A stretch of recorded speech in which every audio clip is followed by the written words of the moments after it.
माझा एक मित्र आहे आणि तो मला नेहमी म्हणतो की तुला बरं जमतं गं लोकांना एवढे कॉम्प्लिमेंट्स द्यायला, एवढं त्यांचं कौतुक करायला आणि अगदी पार त्यांना झाडावर चढवून ठेवतेस आणि वगैरे वगैरे. अर्थात आमचं हे सगळं मजेत चालू असतं, चेष्टा चालू असते. पण अगदी खरं सांगायचं तर मला ॲक्च्युली लोकांना कॉम्प्लिमेंट्स द्यायला, त्यांचं कौतुक करायला खूप आवडतं. म्हणजे याच्यात मी कुठल्याही प्रकारे कुठलीही it's not dishonest or something like that. मला जेन्युइनली लोकांना छान म्हणायला आवडतं. काही लोकांना असं वाटू शकतं की कॉम्प्लिमेंट्स देणं, कौतुक करणं हे काहीतरी कारणाने केलं जातं किंवा काही काम काढून घेण्यासाठी किंवा जस्ट टू प्लीज समवन, कोणाला तरी बरं वाटावं फक्त आणि आपलं काम काहीतरी निघावं या दृष्टीने केलं जातं. पण माझ्या मते असं हे सगळं खूप चुकीच्या कॉन्सेप्ट्स आहेत. मला कॉम्प्लिमेंट्स द्यायला आवडतं कारण की मला त्याचं महत्त्व माहीत आहे. बरेचदा आपल्याला माहीत नसतं समोरचा माणूस कुठल्या मनस्थितीत आहे.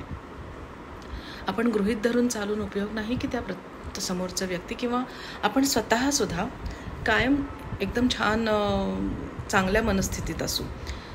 या सगळ्या प्रकरणामध्ये अशा वेळेला जर का समोरच्या माणसाला तुम्ही थोडंसं कौतुक देऊ शकला, थोडेसे चांगल्या गोष्टी बोलू शकला, तर कदाचित ती गोष्ट त्याला एक इतकी तारून नेणारी ठरेल, कदाचित त्या माणसाला त्या गोष्टीमुळे एवढं सुख मिळेल की तो त्याचं जे दुःख आहे ते थोडंफार का होईना, किंवा जर का ऑलरेडी तो खूप इमोशनली ड्रेन्ड असेल ती व्यक्ती, तर त्याला कदाचित थोडीशी उभारी मिळेल. कौतुक कोणाला आवडत नाही? मला वाटतं सगळ्यांना कौतुक आवडत असतं. फक्त काही लोकांना ते स्वीकारता येत नाही, काही लोकांना त्या एक्सप्रेस करता येत नाही, विच इज फाईन. कौतुक करता नाही आलं तर ॲटलिस्ट टीका करून त्या माणसाचं खराब असलेलं मन, एखाद्या माणसाचं ऑलरेडी अजून खराब करू नका. टीका करणं हे अजिबात गरजेचं नाही आहे in any case, unless you are paid for that. म्हणजे तो तुमचा जॉब आहे. काही लोक क्रिटिक्स म्हणूनच काम करतात, सो त्यांचा तो काम आहे, त्यांनी तो जॉब केला पाहिजे. अदरवाईज 4 चांगले शब्द बोलायला काहीही लागत नाही.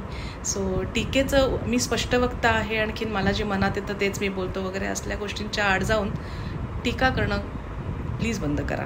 कौतुक करणं खूप जास्त सोपं आहे. मला जमलं आहे लोकांचं कौतुक करायला, तुम्हीही शिका. खूप सोपं आहे, तसं फार काही करायला लागत नाही. त्यानिमित्ताने तुम्ही स्वतःचं पण कौतुक करायला शिकता. Be an encourager. The world has enough critics already.